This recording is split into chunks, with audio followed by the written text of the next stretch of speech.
You didn't notice it at first, a small weight in your belly after lunch, a heaviness in your chest not long after dinner. It wasn't pain, not exactly, just slowness, like your body was moving a half step behind your mind. You paused, wondering if you'd eaten too much, but you hadn't. It was a normal meal, maybe even lighter than usual.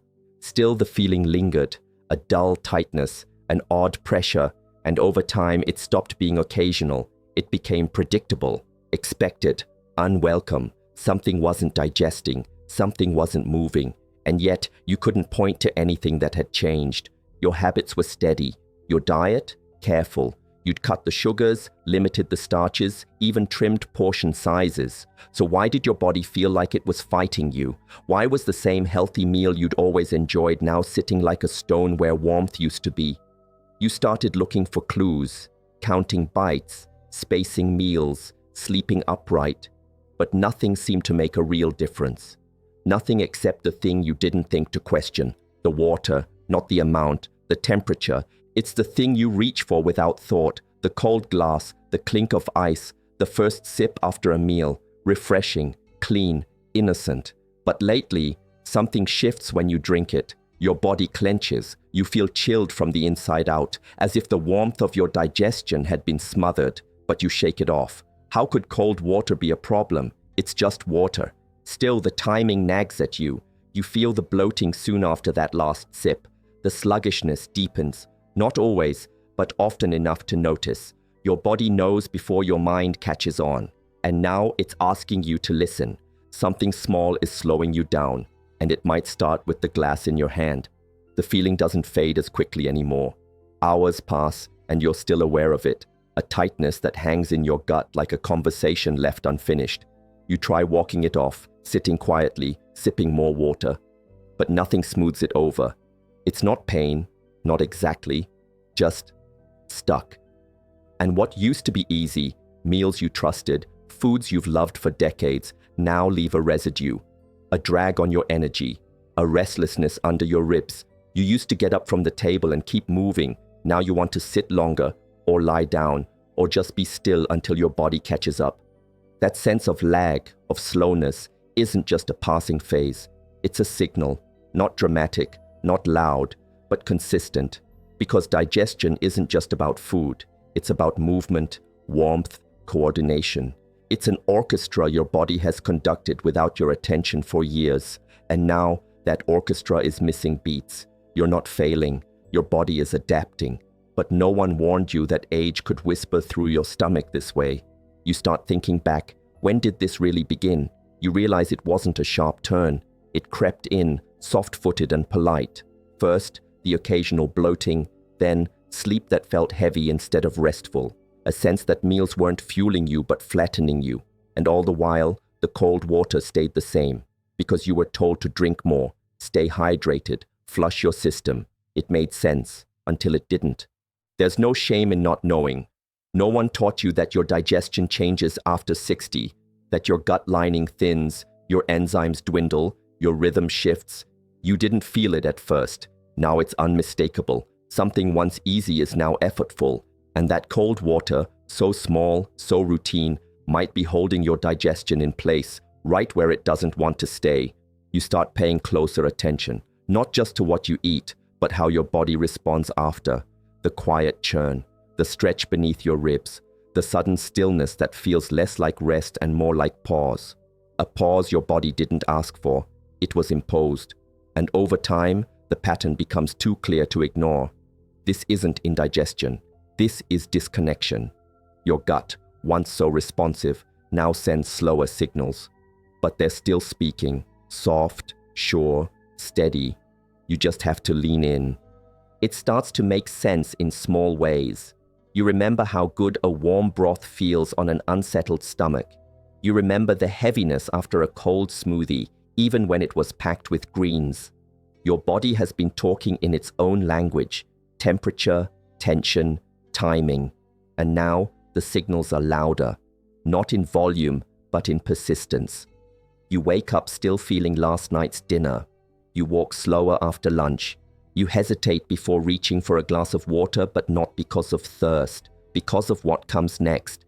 This is where the gut becomes more than a stomach. It becomes a messenger, not clinical, not dramatic, just honest. When the body ages, it doesn't always do so with warning, but it does with wisdom. Your internal temperature control shifts. The heat needed to process food, to fire up enzymes, to break down fats, that heat doesn't recover as quickly after it's cooled. And cold water after a meal isn't neutral. It's an interruption. You didn't stop digesting well because of age alone. You stopped digesting well because cold water kept putting out the fire your body needed to keep burning. Not all at once, but meal by meal, day by day, it dimmed the flame. And now your gut is asking you to notice before the warmth disappears completely. It didn't take much, just a habit, repeated. One person, careful with meals, precise with timing, never skipped breakfast, never overindulged. They did everything the book suggested: balanced plates, early dinners, movement after meals, but always, without fail, they reached for ice, a tall glass, always cold. It wasn't indulgent, it was routine, familiar, even comforting, and yet something wasn't adding up. The fatigue set in first, not overwhelming but strange. Digesting seemed to cost more than it used to. Meals that should have fueled became burdens instead. Then came the bloating, not painful, just persistent. Then the sleep changes. A restlessness that didn't belong. They adjusted everything, switched ingredients, ate earlier, drank more water, but the discomfort stayed. Until one day, they didn't pour the ice. Not on purpose, they just forgot. And that night something shifted, slightly, but undeniably. The next day they did it again, this time with intention. Warm water, a little ginger, no chill, and the heaviness didn't come. The stomach stayed quiet. The hours after the meal felt smoother. Energy, not perfect, but less burdened. And over that week, each meal told the same story. Warmth helped. Cold hindered. The difference wasn't dramatic, it was accumulative. And in that slow change, clarity arrived. You think back to your own glass now, the condensation on the side, the way it shocks your throat in summer. You never questioned it. Why would you? But maybe it's not about the water at all. Maybe it's about what that water interrupts. Because for someone who's doing everything right, one small thing could still be off.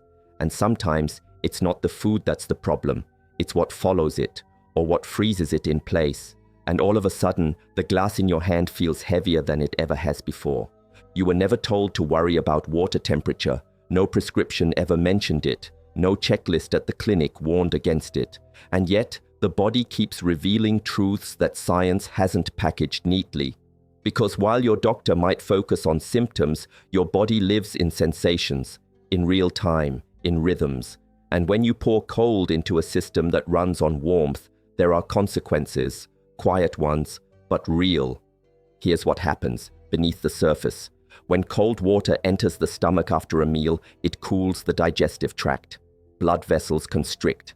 Digestive enzymes, those tireless workers breaking down food, begin to slow. Fats that would have moved fluidly begin to solidify. Peristalsis, the wave-like movement that pushes food through, weakens. The whole system pauses, if only briefly, but that pause compounds, especially in a body that already processes more slowly than it once did. You don't need to be a scientist to understand this. You've felt it.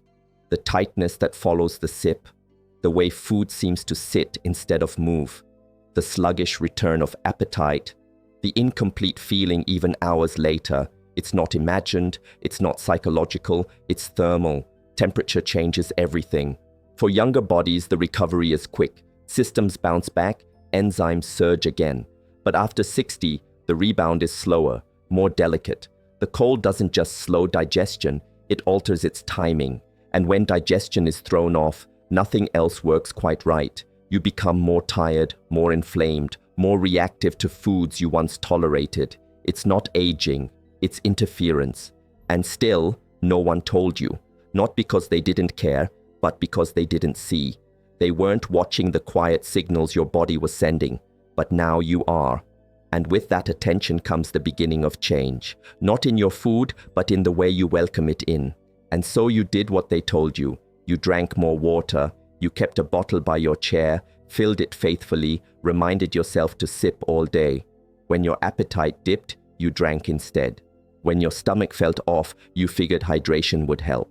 It was supposed to flush toxins, sharpen the mind, ease the joints. You followed every well-meaning headline, every health segment, every clinic flyer stapled to a corkboard. Drink plenty of water. Stay ahead of thirst. But no one ever mentioned how. They meant well, and so did you. But the advice was built for a different body, a younger one with quicker reflexes and more resilient digestion. A body that could absorb shock, bounce back from cold, recover heat without consequence. That's not the body you live in now. Yours is slower by design, more intentional, and more sensitive. Not fragile, just wise. A body that listens before it reacts and now asks the same of you. It's not that cold water is bad. It's that cold is a force, one that shifts internal balance, one that matters when it arrives. After meals, your body is at work. Muscles contracting, enzymes activating, warmth concentrating in your core like a quiet engine. To pour cold into that engine is to dim the flame, not extinguish it, but interrupt it. Just enough to delay, to stall, to confuse. And when digestion is delayed, food lingers too long. Nutrients miss their window, gas builds, sleep suffers. You blame the meal, the bread, the timing. But the real disruption may have come after, the final step you never thought to question. You weren't wrong to follow the advice. You were just following a map that didn't match your current landscape. Now you see the terrain more clearly. Now you understand what your body has been trying to teach, quietly but persistently, for longer than you realized. You think of cold as refreshing, sharp, clean. But inside your body, cold does something else. It doesn't just cool, it slows. It settles into your core like a frost that creeps beneath the skin, not painful, but persistent. You don't notice it at first. It doesn't sting, it just lingers. And the warmth your body worked so hard to generate after eating, gone, or at least dampened. The fire is still there, but flickering now, uncertain. Digestion is a dance of heat. It depends on movement, on flow, on sustained inner warmth that keeps everything working together. When that flow is interrupted, it's not just your stomach that feels it. The entire digestive rhythm, the silent contractions, the enzyme signals, the nutrient absorption, starts hesitating, not stopping, just stumbling. And that stumble repeats itself every time the cold returns, every time the habit wins. But you don't feel it as science. You feel it as discomfort, as that heavy, stuck sensation that creeps in an hour after dinner, as the strange fullness that lingers even when you've eaten less, as the fatigue that drapes across your evening even when the day was calm. And over time, it stops feeling like coincidence. It starts feeling like a pattern. You don't blame the water. Why would you? It's just water. But water carries temperature, and temperature carries force. Inside an older body, where repair comes slower and systems rely more on balance than strength, that force matters more than ever. The cold doesn't just pass through, it imprints. And so what felt like a small choice begins to look like a tipping point, not dramatic, but cumulative. A quiet freezing of motion, a stilling of heat, a reminder that cold, though gentle in your glass, is not passive in your gut. It reshapes the rhythm, and the rhythm is everything. And yet, your body remembers what it needs. It always has. You notice it now when you hold a cup of tea in your hands, not for the taste, but for the feeling. A quiet comfort that moves through you before a single sip. The steam, the softness, the steady heat, nothing loud, just enough. And as that warmth settles into your core, something shifts, not just in your stomach, but in your mood, in your breath, in your posture. It's as if your body exhales and says, yes, this. It's not a dramatic fix, no miracles, just gentleness. But that's what digestion has been asking for, not more effort, more support. Because warmth doesn't just soothe, it awakens. It tells the body it's safe to continue, that the fire you've spent a lifetime stoking can still burn if given the right kindling. So you start experimenting, not with diets or rules, but with temperature. A mug of warm lemon water instead of that tall, icy glass. a slow sip of ginger tea after dinner, a broth at lunch instead of a cold juice. Each choice quiet, each one soft, but with a noticeable echo. Meals no longer linger the same way. Your stomach doesn't protest, it participates. You start to understand warmth is not just physical, it's a signal. It tells your gut to proceed, your blood to flow, your system to align. And as you give your body this warmth, it begins to trust again. Not just the food, but the process. The act of eating no longer feels like a gamble. It feels like a return to rhythm. Not new, but remembered. Because you weren't always cold inside. That's not where you began. And now, your body is showing you the way back. Not through restriction, but through reconnection. Through something as simple and sacred as warmth. It wasn't a big moment. No dramatic breakthrough. Just a morning that began with less resistance. A stomach that felt light. Not empty, not hungry. Simply at peace. No strange tension curling beneath your ribs. No fog hanging behind your eyes. You moved through your routine without stopping to soothe or second guess. Breakfast didn't come with a gamble, and when it was time to eat again, you didn't dread what would follow. You just ate, and afterward you didn't feel the need to lie down, to brace, to wait. You simply continued. It took just a few days, no cold water after meals. That was it. A habit adjusted, a temperature changed. You weren't trying to fix anything. You were just listening, and what you heard was unmistakable. The bloating eased, the late-day heaviness lifted, sleep deepened. Not in a perfect arc, but in quiet layers. You noticed your body relaxing after meals, not tensing. Digestion began to feel like a natural rhythm again, not an effort you had to manage. And in that softness, you felt something unexpected. Confidence. Not the loud kind, but the quiet certainty that comes from understanding your own body. Noticing a change, making a shift, seeing the result. It was yours. No one handed it to you. No app tracked it for you. You simply paid attention and your body responded. This wasn't about restriction. You didn't subtract joy. You didn't remove nourishment. You simply stopped silencing your digestion with cold, and in its place you gave warmth, simple warmth, the kind that says, I trust you, the kind that lets your gut do what it was designed to do, and in return it did just that. No protest, no struggle, just flow. It wasn't a cure, it was a clearing, a path reopened, a body rebalanced, a single day that finally felt like ease. You could have ignored it, dismissed it as just getting older, but this wasn't about age in the way people usually talk about it. This was about how your body, now wiser, operates by a different rhythm than it once did. Not broken, refined, slower, yes, but more sensitive. You've lived long enough to understand that speed doesn't equal strength, and now your digestion follows suit. It doesn't rush, it listens, but that listening means it's more easily thrown off by what once felt harmless. After 60, the shifts are subtle but powerful. The stomach produces less acid. Digestive enzymes arrive in smaller batches. The lining of your gut is thinner, more delicate. Your body doesn't warm itself as quickly, and it doesn't regulate internal temperature with the same flexibility. These aren't defects, they're transitions. Your system simply needs more support to do what it's always done. And cold water, poured in at the wrong time, becomes a roadblock where there used to be a green light. It's not that your digestion is failing, it's that the conditions have changed, and so the rules must too. What served you well at 40 doesn't serve you now without adjustment. The body you wake up in each day is still yours, but it speaks a new language. And that language values warmth, steadiness, rhythm. Even your immune system, your joints, your sleep, they all trace back to the gut, to how well your body processes, absorbs, and lets go. And when digestion slows, the whole system echoes that delay. So when something small, like cold water, enters the picture, it lands louder. It disrupts more, not because you're weak, but because your body is more finely tuned.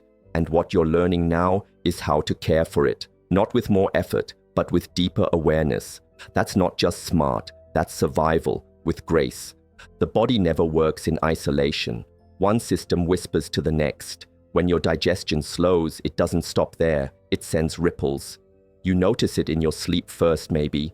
Rest that feels shallower, interrupted not by dreams but by discomfort, or in your joints, stiffer in the morning, reluctant to move freely, or the fatigue that trails behind you no matter how early you go to bed.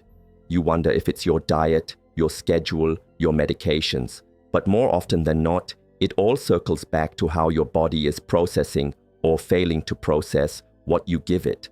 Because when food lingers undigested, nutrients don't get absorbed, inflammation builds, toxins stay too long, the immune system gets distracted, responding to messes instead of real threats. Blood sugar rises, energy dips. The system that once ran like a quiet background hum now sputters and starts. And all because the very first step, digestion, was dimmed by a single interruption. Cold. It doesn't seem fair, does it? That something so small could shift so much. But your body isn't punishing you. It's protecting you, slowing things down to keep you safe, holding energy back until conditions are right. It's trying, always trying. And now that you've paused long enough to notice, you can finally begin to help it, not by adding more, but by removing the things that quietly obstruct. You start to realize this isn't just about meals anymore. It's about how you live in your body, how you support its chain reactions, how you stop sending mixed signals. Because when one part of you is disrupted, the rest adjust to survive. But when you restore just one rhythm, when you protect digestion, you make room for everything else to fall back into place. Not instantly, but steadily, as it always wanted to. You didn't need a study to tell you something was off. You didn't wait for a diagnosis or a headline. You felt it, before the facts, before the name, before anyone else pointed it out. You noticed your energy shifting. You caught the subtle pauses in your routine, the longer rests, the heavier evenings, the quiet hesitation after meals. You may have questioned yourself, doubted your instincts, brushed it off as aging, but somewhere inside your body had already spoken. And deep down, you were listening. That's the thing no one credits you for, the way you feel things before you fully understand them, the small hesitations you take seriously, the changes you observe, even if you don't yet explain them. It's not worry, it's wisdom. You've been tuning in all along, even when the noise of advice drowned out your own voice, even when you did what you were told, and it still didn't feel right. That wasn't failure. That was clarity waiting to surface. And now, with something as simple as adjusting temperature, you've uncovered a deeper truth. Your body hasn't been betraying you. It's been trying to teach you. It's been showing you where things go off balance, not to scare you, but to guide you back. And every moment you paused, every sigh after a meal, every shift in appetite or sleep or mood, it was all part of the language. Your language. Not everyone speaks it, but you do. You didn't miss the signs. You felt them. You lived them. And that means you were never behind. You were simply on the edge of knowing. And now, with warmth, with care, with a willingness to trust what you've sensed all along, you're already making your way back. Back to balance. Back to ease. Back to yourself. You don't need to overhaul your life. You don't need to change your meals, skip your favorites, or follow a strict routine. You just need to give your body a small pause, a moment of ease. A quiet reset. For the next 3 days, consider this. No cold water after meals. That's it. Just that. Let your body settle into warmth. Let it receive without interruption. After each meal, reach for something soft. Warm lemon water, a mild herbal tea, even just room temperature. Nothing scalding, nothing intense. Just enough to support what your body is already doing instead of shocking it into stillness. You're not testing a theory. You're observing a response. Give it 3 days. No expectations. No pressure to feel amazing by nightfall. Just watch. How does your stomach feel an hour after lunch? How does your sleep shift? Does your breath deepen more easily after dinner? Is your body, maybe for the first time in a while, quiet? This isn't a cleanse. It's not a ritual to prove anything. It's a conversation with your system. One you've already started. One you've been waiting to finish. Warmth gives your body permission to continue, without interference, without resistance. And in that continuation, you'll notice the small changes, the lighter wake-ups, the calmer evenings, the clarity in the in-between hours you once wrote off as inevitable fatigue. And if after 3 days you feel nothing, that's okay. You've still learned something. You've slowed down. You've watched your body work. You've honored your digestion with attention and care. But if you do feel it, even the smallest shift, that's your answer. Not from a screen, not from a chart, but from within. Because this reset isn't about perfection. It's about remembering that your body, when supported gently, already knows the way. You didn't need fixing, you needed clarity. And clarity doesn't come from control, it comes from noticing. That's what this shift has been about. Not forcing your body into a better shape, but allowing it to return to its natural rhythm. The right habit doesn't push you, it partners with you. It doesn't demand obedience, it earns your trust. And somewhere between those first few warm sips and the calm that followed, your body started trusting you again. Because every act of support, no matter how small, tells your system, I'm listening now, and in return, it responds. You feel it in the steadier digestion, in the way meals settle instead of linger, in the lightness that begins not just in your stomach but in your mood. This is what happens when you remove resistance, not just physically but emotionally. You stop bracing after every meal. You stop fearing that familiar wave of discomfort. You stop asking yourself, what did I do wrong? Because now you know you weren't doing it wrong. You were just missing the one piece no one thought to tell you about. And when that missing piece clicks into place, the whole puzzle shifts. You're not chasing symptoms anymore. You're supporting a system. You're no longer managing confusion. You're building trust, slowly, kindly, without shame. That's the power of a single, thoughtful habit. Not a rule to follow, but a way to reconnect. You feel steadier now, not just in your body, but in your confidence, because you changed something. You observed, you listened, you responded. And that, more than anything, rebuilds the bridge between your body and your belief in it. A glass of cold water might have interrupted that connection for years, but a warm one, placed gently after a meal, can begin to restore it, one sip at a time. There are changes that scream and ones that whisper. You've spent a lifetime navigating both. Some choices required strength, others surrender. But this one, this quiet shift, asked only for presence, not discipline, not a dramatic plan, just the smallest gesture of warmth in a world that constantly offers you cold. And somehow, that gesture opened the door to something more: relief, rhythm, trust. You didn't need to count calories, rewrite your meals, or follow someone else's perfect morning routine. You didn't need a diagnosis to justify your discomfort. You just needed a chance to hear what your body had been saying for longer than anyone realized. Support me with softness. Let warmth be the bridge. And now that you have, the changes aren't just physical, they're personal. Your digestion feels steadier, yes, but so does your mind. The dread after eating has loosened its grip. The second guessing is quieter. Your body isn't something to manage, it's something to partner with again. And what made that shift wasn't expensive, it wasn't complicated. It was a temperature, a moment of pause, a kind decision repeated, gently, over time. You begin to see that warmth is not just a health tip, it's a philosophy. It shows up in the way you breathe more slowly before meals, in the way you rest your hands around the mug, in the way you no longer rush the aftermath of eating. You've created space where there used to be friction. You've turned hydration into a healing ritual. And while the world may still push for more, faster, colder, you now know better.